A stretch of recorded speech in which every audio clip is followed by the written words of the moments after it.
Okay, what else? What else? What else? What else? I watched some bangers over the Christmas. Two bangers I watched, bro. Breaking Bad. I watched Breaking Bad over the Christmas.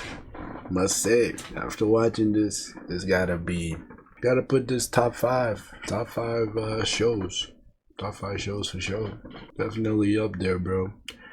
It was a weird start. I started off good with it. Like, I was like, okay, fair enough. Some interesting stuff. It was a science teacher.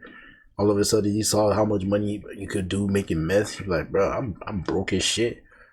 They slimed me out of my business. Now that's doing multiple millions of dollars right now, and they slimed them out. He's getting nothing from that. He said, man, fuck this being good shit. Oh yeah, and he got diagnosed of cancer. That nigga got cancer, and he was going to die like maybe in the next year. He said, yo man, I ain't got much to live for, man. I might as well just crash out. Midlife crisis, bro. I might as well just go crazy with it. I mean, fuck all this being good shit, bro. Let me make some money, provide for my family before I get the fuck out of this earth. So yeah, no, good motivation, good plot. I loved it, bro. And he was good at what he did, man. He was a good cook, the best.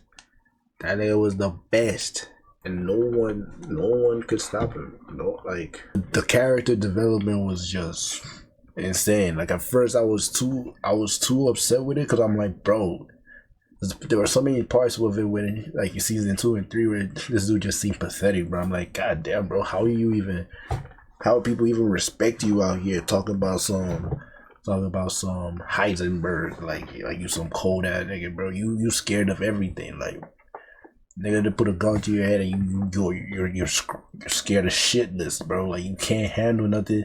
You're old. You're not, like, you can't handle yourself at all. Like, there were just so many pathetic moments where you could just see, like, oh, this nigga is just in out of his head. And obviously so, because he's an old man. But I thought going into this, like, he was gonna be Ghost, like, in Power. I thought he was gonna be, like, running shit real quick. Ghost was running shit from the jump, but I thought he was gonna be running shit real quick.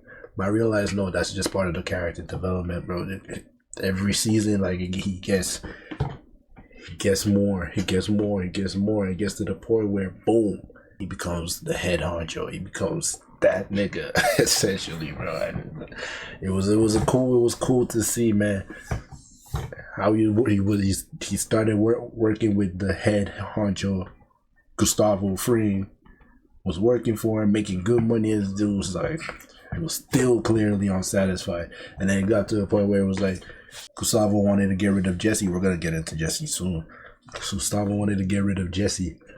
Heisenberg, Walter White, main character, steps in multiple times, killing off some of Gustavo Fring's men, blah blah. And Gustavo Fring was not fucking with Jesse because he was like, he's a pothead. He's gonna be a loose end. Get rid of him. But Walter could not get rid of Jesse. Jesse was like a son to him or something. Like, I don't know, it was a weird connection he had to Jesse, bro. Like, he loved this kid for some reason. It was weird. He loved him, but, like, also fucking ruined his entire life because he didn't want Jesse to have a life without him, essentially. Just wanted Jesse to do his bidding, and he kept manipulating Jesse to do anything he wanted. It was insane what the lengths this guy went, bro, to manipulate Jesse. It was disturbing, bro. This dude came in. Jesse was making terrible decisions with this new girlfriend he had. They started doing drugs together, blah blah. It was bad, and the next, you know, she saw. I found out Jesse makes a whole lot of money doing this meth shit. She's like, yo, fuck all this AA meetings my dad's making me go to. Let's go fucking travel, move to anywhere, and just start a whole life and do drugs forever. Great idea, right? Dumbass. And then, yeah, they decided to do drugs that night, and she was spazzing out. She starts choking. She starts vomiting, but she's laid up like this, so obviously the vomit is gonna start choking her out. Weirdly enough, guess who's in the house while you're sleeping? Walter. Weird. I know. He broke in trying to talk to Jesse or talk him into some shit, tell him like, yo, she's not good for him. And he's there and he sees her choking on her vomit. And you know, he could obviously just go in there and turn her to the side. So that doesn't happen and she's okay. But nah, Walter watched her die. That was really the first moment. And I saw it coming, and that was really when it hit me. I was like, yo, this dude has no morals. He has no morals. He doesn't give a fuck about nothing. And you could tell, like, in those little moments where he crashes out, like when he's drinking alcohol, he just starts spazzing out, doing some out of pocket shit. He never had morals. Especially, and now he's on the brink of death with his cancer. He's just like, fuck it. Never liked any of these people. I was never a good person. I'ma just be me times 1,000. And yeah, that's how I became fucking asshole dickhead with hella bread. His wife found out at some point. She didn't like it, but she eventually got roped into it. She really hated it though. She made her want to kill herself. Literally, she attempted that. Well, you know, that was that. This dude, he did that to Jesse. Jesse is his lab partner, the person who kind of got introduced him to the whole meth business. Cause, yeah, he was taking a ride in his brother-in-law's cop car. His brother-in-law is a cop, taking a ride in a cop car to catch the meth cook. And then they ended up catching the wrong person. They were supposed to catch Jesse, but they didn't. They caught some other random dude. And then from there, Walter went up with Jesse, realized Jesse is actually well, he knew once he saw the face, this was his student from back in the day, when Jesse was in high school. Oh yeah, man, shit, bro, crazy show. There's so much to even unpack, bro. This dude Walter did so much slimy shit, grimy shit, bro.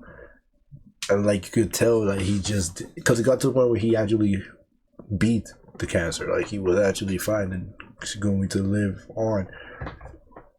He had so much money, he didn't even know what to do with, bro. But then with all of that, he still couldn't stop.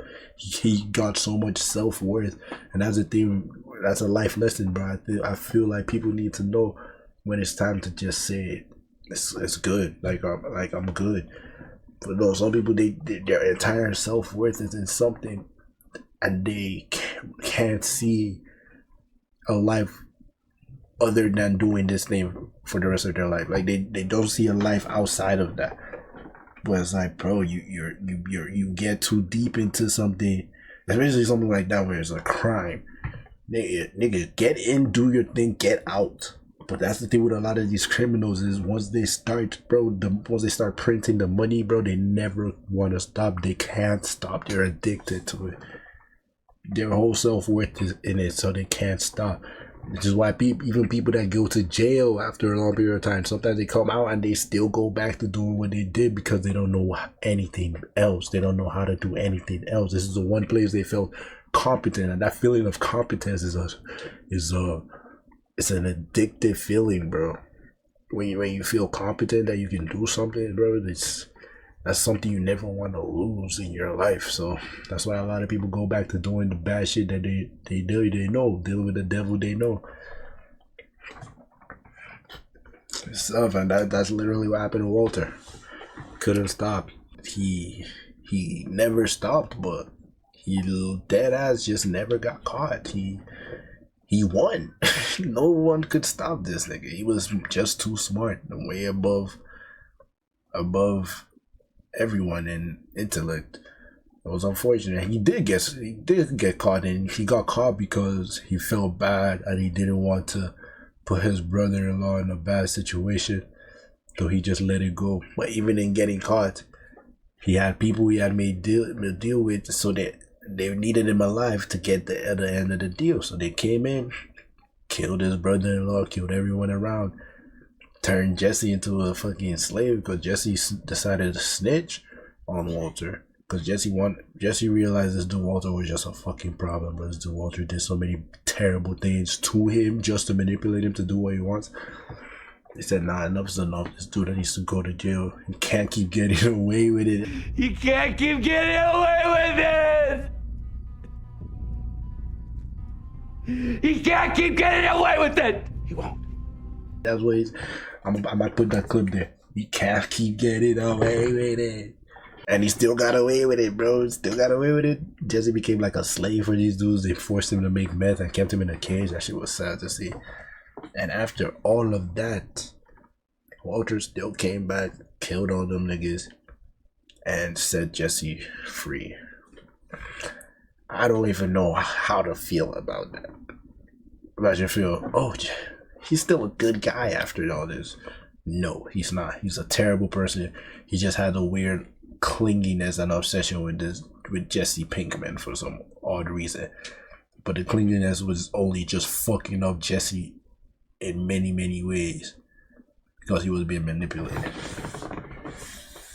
Insane show. It's like just hearing all of that, bro. It's like, how do you come up with such a crazy story like that, bro?